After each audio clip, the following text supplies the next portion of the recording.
Welcome, I'm Darren, and I'll be your guide today as I look at the 1992 and the 1993 Fleer Ultra sets for hockey. And this is the beginning of the journey for Fleer in hockey. It's really weird that it took them this long to get there because in the 1970s, Fleer was a football card company, and then in the 1980s, they became one of the three baseball card companies, and they were very much known for that. That became their whole identity. But in the mid-1980s, they jumped over into basketball, which was just laying there on the floor. Nobody had bothered to pick it up after Topps had left it there. And so Fleer became the basketball card company, not that anybody really cared. And so in 1989, all of a sudden they had competition from NBA hoops, which meant that now it was starting to get kind of crowded. Football was starting to get crowded. Baseball was already getting more crowded than it had already been. But in 1989, hockey was just sitting there. Topps was the only card company working on it. And so you could understand if Fleer would have looked at it and said, well, okay, we're losing our strength in basketball. Let's go over to hockey and join in. And the reason that it would have made sense for them to do that in 1990 was because just about everybody else did. In 1990, Score, Pro Set, and Upper Deck all jumped over into hockey, and hockey got very crowded in a short period of time. But Fleer in 1990 was really only focused on retooling their football presence and making a full-blown football card set. And even in 1991, they didn't bother to step over into hockey. So it wasn't until 1992 that they finally got around to hockey. And to be fair, Don Russ waited until 1993, so it wasn't like they were the last one to the party, but it did take them a while to finally get around to hockey. And even more impressive than that is they didn't even bother to kick it off with Fleer. They wouldn't get to a regular Fleer set for a couple of years. It was Fleer Ultra that they kicked off with hockey. And that was a good move because Fleer Ultra is the right way to introduce itself to a new market. And not just that, but the 1992 set is a lot better than the 1991 designs. And so for the 1992 hockey card year, hockey fans got to see these really amazing cards show up with full gloss cards with 3/4 bleed images, a marble box down at the bottom which is tilted with a cool slant to it, and a strip of gold foil for the border between the marble and the photo, and then a floating logo with some more gold foil. Great design, a couple of team colors on the card front kind of buried in there. And then the card back has a great team color for the card back, which for some teams is a lot more strong than with some of the other teams. But still, it meant that every single card on the card front was focused on presenting a really good image. And on the card back, it was designed so that the teams felt like teams. This was a card that was perfect for getting people excited about a brand new card company that was showing up in a particular card market. And the card set was very basic, just a bunch of veterans, and they also had rookies intermixed, but the rookies were done with just a gold foil flag that was tacked onto the logo. That's it. Everything else about the card looks normal, and since they're not grouped together as a subset, they're just naturally a part of the whole collection of cards here in this set. And that's the only thing to talk about with the main set for Fleer Ultra in 92-93, except for the checklist. And the thing about the checklist is that in 1991, when Fleer debuted their Ultra cards, they used a couple of players from the set where the card front was used as a background on the checklist. Well, in 1992, they did the same thing, only they made two changes. One was they had different players on each checklist, so each checklist had one player on one side, a different player on the other, checklist by checklist by checklist. But they also used images from the backs of the cards. So this actually ended up kind of interesting because the images on the back of the cards have no background. But the checklists do, so you get to see the original image for the various players who show up on these checklists. And the players featured on the checklist are Chris Shalio and Jaromir Jagr, as well as Brian Leach and Trevor Linden. They also have Mark Recchi and Joe Sakic, those being for Series 1. And then in Series 2, they have Keith Acton and Ted Donato, as well as Ron Hextall and Ed Olczyk. And then Christian Rutu and Teemu Selanne closed out the checklist for the second series.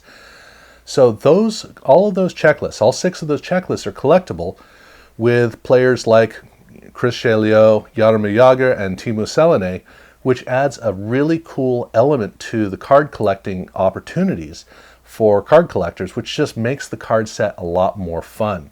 And more importantly, it makes a mundane component to the card set a lot more interesting. But this is Fleer, and we're heading into the 1990s, and Fleer was all about inserts. That was their big thing. And 1992 was kind of almost the calm before the storm. We didn't realize it, but we had 5 inserts across the 2 releases of Fleer Ultra, and that seemed like a whole lot of inserts to us. We were about to be proven very wrong on that. But they are interesting inserts. 1992 is a great year for Fleer Ultra's inserts because the inserts tended to be really strong and very, very bold. Starting with their All-Star cards, which are basically the same design as the regular cards in the set, except the marble down at the bottom is kind of almost a burgundy color, but it's flipped around in reverse. But the thing about these All-Star cards for 1992-93 is that the All-Star game had, they used jerseys that for people who are not fans of hockey, it can be pretty jarring. And so these cards do look they look very distinct and very bold. I will say that. But this was the first set.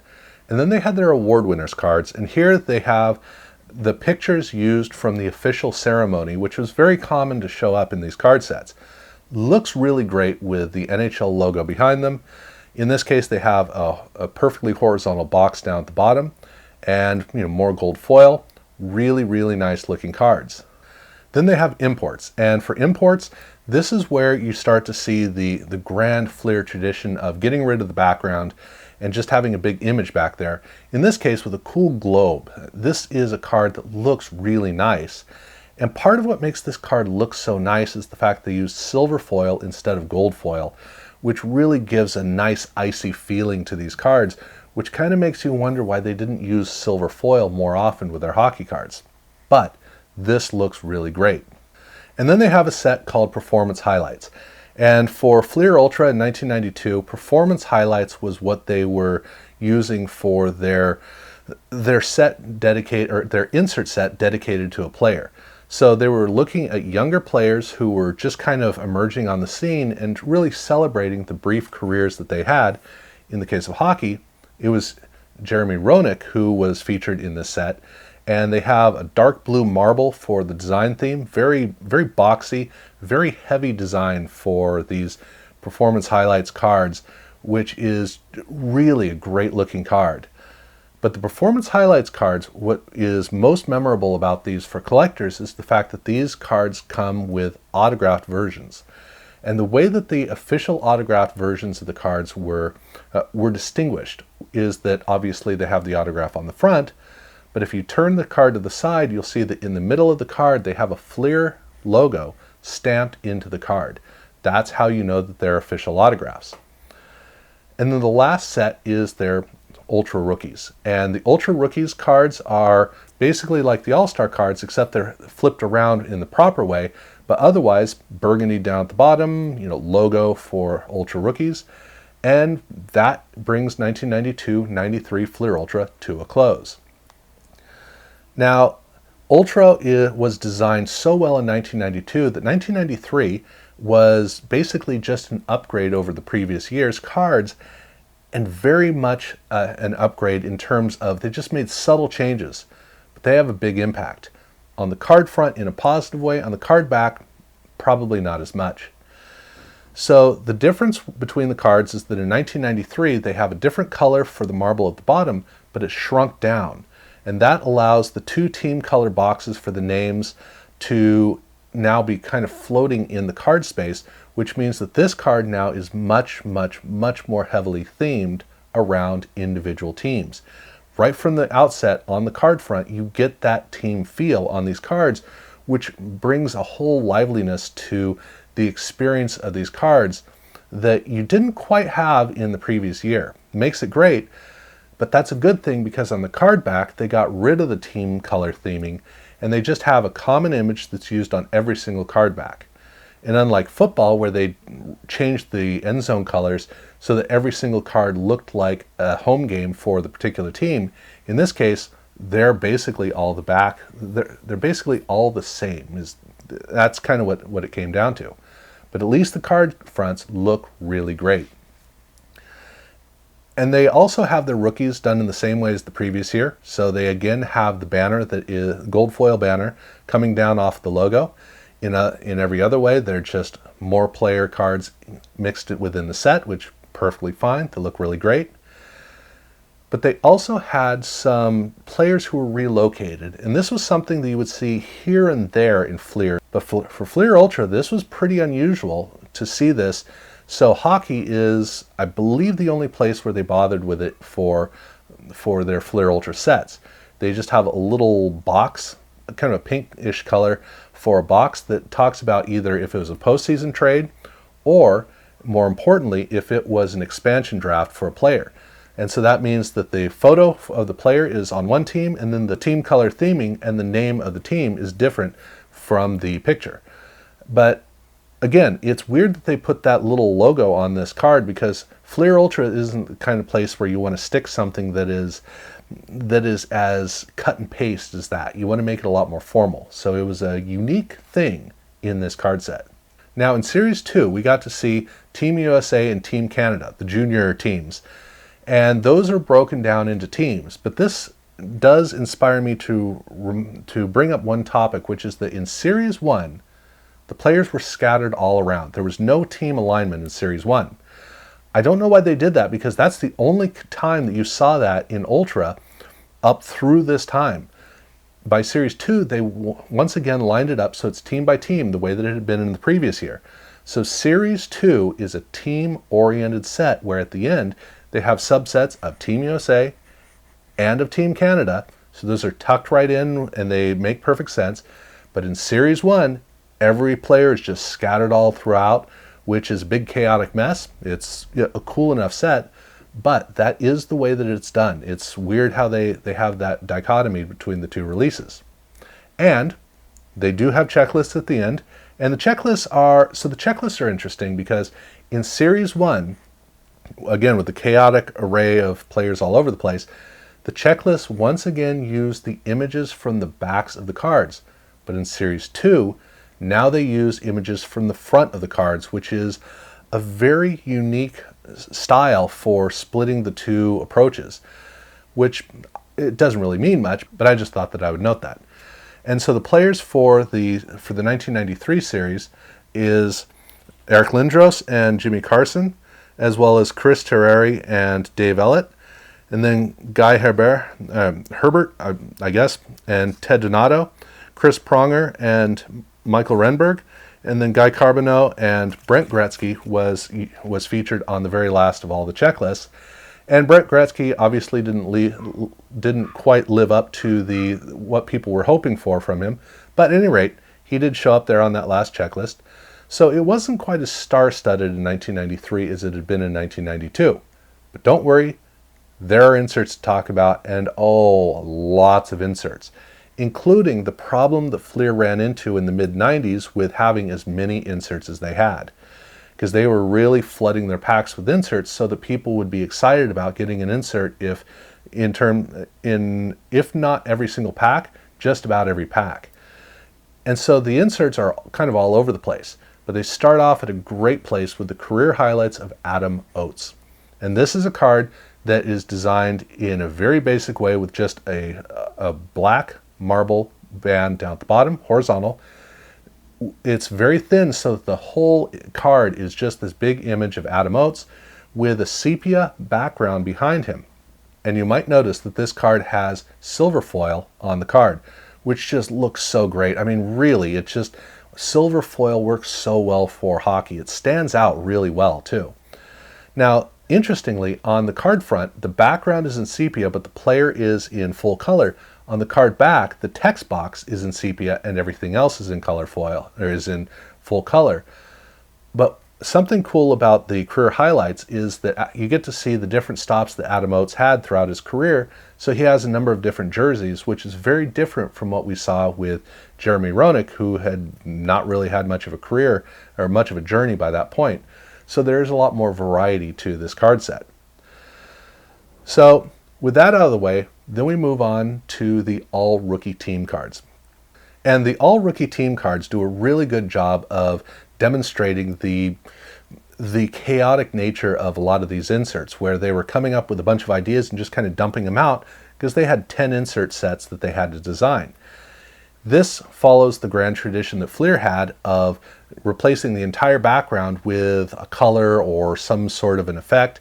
In this case, it's kind of broken ice, but it's actually a pretty good design. The way that it comes across, it's very strong, very distinct, very well crafted. And then for the All-Star cards, this also has a very strong and distinct theme in terms of it has kind of a color, or not a color fade, but a light array around behind, kind of like brushed steel, or it's a pretty cool effect. And the cards are very subdued, but they look great. So even though the players don't typically stand out too well on these cards, the card is a very intriguing card. And really cool with the text that is in almost the same color in the background. But the big thing is in contrast to the prior year's cards, in this case, all of the All-Star cards, the jerseys for the All-Star teams, look a lot stronger and a lot better. So this card set is one that reads extremely well. And then they have their award winner cards. And for the award winner cards, this is a grand card in this card set, because they again have the portraits of the players with the trophies, the official shots, but they don't have the typical NHL logo behind. Instead, they have a marble design for the NHL logo, which just looks so cool.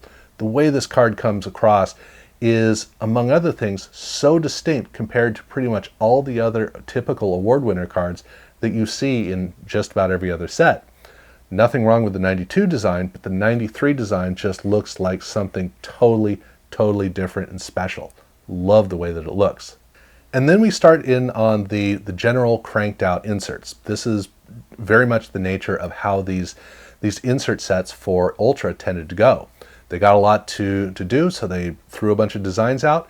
And Premier Pivot is a card that is, well, first off, let's just say it's got silver foil on it. This is the second of the 3 sets to use silver foil. In this case, the design is just that the background is blurry, which gives a cool motion-like feel to the card and does make it look really cool. It doesn't grab you, but it has its own strong quality, and it looks like a well-designed, cohesive concept that really did come from basic idea all the way out to final product.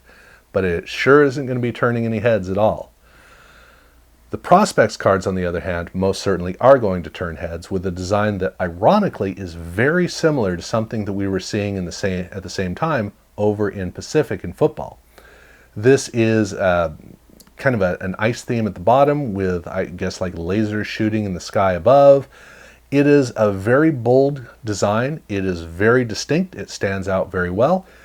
And it is another case where Fleer's throwing out an idea that if this was done in 1990 or 91, this would have been a spectacular card. Here in 1993, it's catchy. It's definitely catchy. But following the All-Star cards and the award winners, it really does feel like it belongs in a different set. No complaints about it, just very distinct. And then we have our Red Light Specials cards. And the Red Light Special cards, I mean, what more needs to be said than red foil? In fact, this is one of the first cases we ever saw red foil used on a card. And it's a great example of why I'm completely baffled why we didn't see this used more often, because red foil looks great. But this card is designed with something very unique about it, which is that they used basically the exact same design that they were using in Flair in baseball. In this case, it's not a thick card, it's a normal size card, but it's using the Flair concept.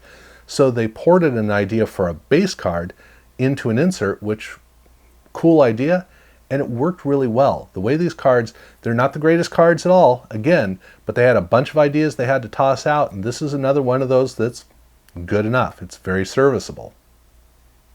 Then they have Scoring Kings, and Scoring Kings is, well, this is a card that you could very easily completely miss the design on because there's not a lot to it.